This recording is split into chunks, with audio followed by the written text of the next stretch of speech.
मध्य प्रदेश के दारकूमत भोपाल के कमला नेहरू हॉस्पिटल में बच्चों के वार्ड में गुज़िश्ता रोज आग लगने का वाक़या पेश आया था। नौमालूद बच्चों के वार्ड में आग लगने के वाक़े में 4 बच्चों की हलाकत की तस्दीक कर दी गई है, लेकिन सरपरस्तों की तरफ से वहां पर बेचैनी देखी जा रही है। इस वाक़े की इत्तला मिलते ही कांग्रेस के रुकन असम्बली आरिफ मसूद और मुताल्लिक़ा वज़ीर सेहत ये बताया गया है कि विश्वास सरंग भी मुकाम वाक़या पहुंच गए थे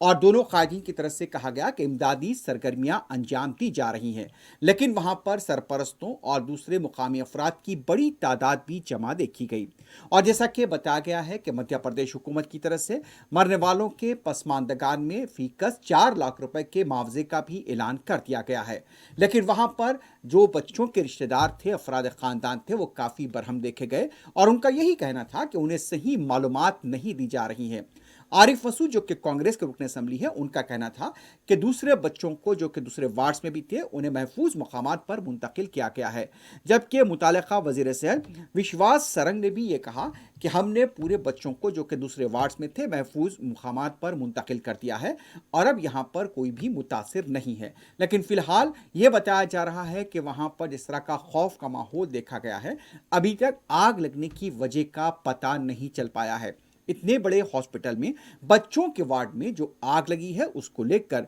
वहां पर मौजूद दूसरे मरीजों में भी एक तरह की फिक्र देखी गई, एक तरह की तशवीश देखी गई।